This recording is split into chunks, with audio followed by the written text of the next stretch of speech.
자, 전류 3분 컷 들어가겠습니다. 보통 이걸 어려워하는 학생들을 보면 전류랑 전압을 헷갈려 하는 경우가 굉장히 많아요. 그래서 이번엔 전류랑 전압이 무엇인지 서로를 정확하게 알고 나면 오므의 법칙을 대입해서 문제를 푸는데 굉장히 쉬워질 겁니다. 그래서 오늘은 전류에 대해서 먼저 해볼게요. 자, 전류에 관해선 세 가지만 기억하면 됩니다. 세 가지만 기억하면 돼요. 첫 번째, 전류는 전하의 흐름이다. 자, 봅시다. 여기에 왼쪽에 이렇게 도선이 만들어져 있죠? 도선이 만들어져 있는데 여기 있는 이 한 부분, 이 부분을 확대해 볼게요. 확대해 봤더니 안에 구리 원자핵들이 들어있고, 도선 안에 구리가 있죠? 구리 원자핵들이 있고, 그 주변을 전자들이 자유롭게 이동을 하고 있습니다. 전자들의 이동 방향이 정말 여러 군데, 정말 일정한 방향선을 띠지 않고 정말 자기 가고 싶은 대로 간다는 걸 볼 수 있을 거예요. 이런 상태에서 전지를 한번 연결을 해볼게요. 연결을 했더니 짜잔, 보니까 자, 오른쪽에 이쪽에 이 표시는 전지를 연결한 겁니다. 왼쪽으로 플러스 방향, 왼쪽으로 플러스, 오른쪽으로 마이너스를 연결을 했어요. 연결을 했더니 봅시다. 보통은 이렇게 극성을 걸어줬더니 이렇게 쭉 따라와 볼게요. 마이너스 극이 이 선의 오른쪽에 있고 플러스 극이 이 선의 왼쪽에 붙어 있죠. 그러다 보니까 안에 있는 전자들이 전하를 띠고 있는 전자들이 이렇게 플러스 방향으로 일정하게 흐르는 것을 볼 수 있습니다. 자, 위에서는 일정한 방향으로 흐르지 않고 있는데 아래에서는 일정한 방향으로 흐르고 있죠. 이렇게 전자가 흐르는 것이 생겼어요. 이렇게 전자가 흐르는데 보통 전자는 마이너스 전하를 띠고 있습니다. 그래서 전하가 흐른다라고 표현을 할 수가 있어요. 전자는 전하를 띠고 있고 그 전하를 띤 전자가 이동을 하고 있는 거죠.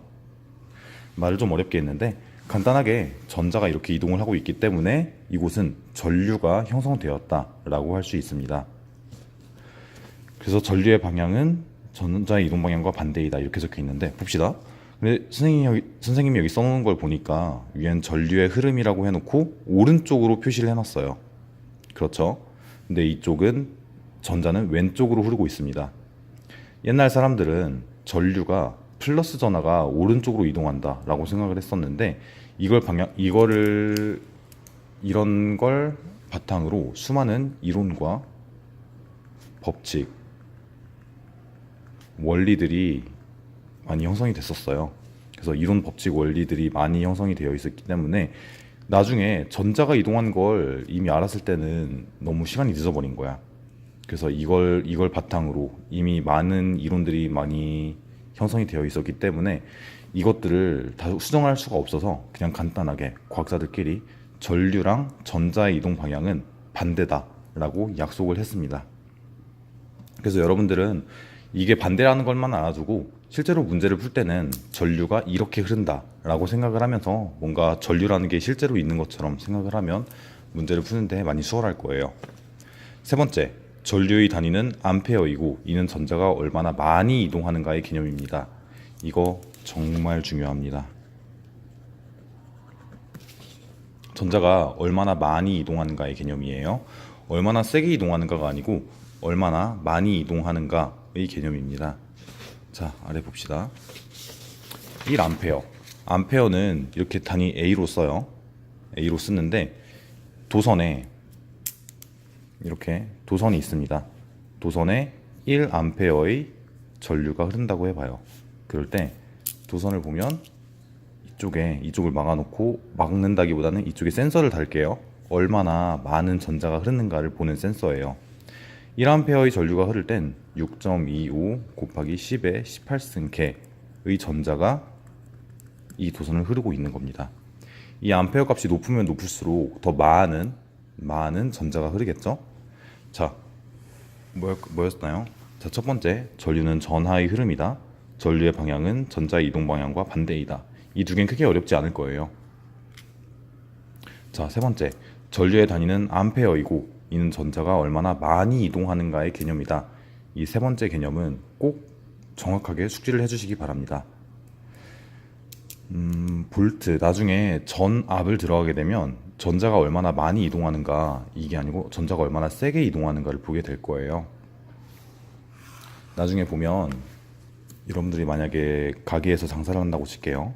여러분들이 아이스크림을 팝니다. 여러분이 파는 아이스크림에는 100원짜리 아이스크림이 있고요. 50만 원짜리 아이스크림이 있다고 쳐볼게요. 자, 100원을 든 초등학생들이 50명이 들어갔다 나옵니다.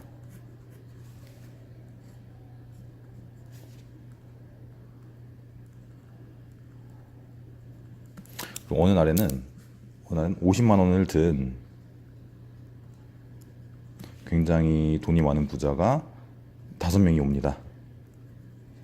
자, 이거를 명확하게 구분하기 위해서 전류랑 전압을 넣은 거예요. 자, 100원 든 애랑 50만 원 든 애랑 확실히 한 명 한 명이 가진 파워가 다르죠? 대신에 100원 든 사람은 50명이 왔고 50만 원은 5명밖에 안 왔습니다. 몇 명이 왔는지는 다르죠? 이렇게 얼마를 가지고 왔나를 구분하는 게 아니고 몇 명이 왔는지를 구분하기 위한 게 바로 전류라고 보면 되겠습니다. 3분 컷이라고 했는데 실제로는 6분까지 갔네요. 자, 다음 시간엔 이걸 살짝 응용을 한 다음에 바로 전압을 들어가 볼게요.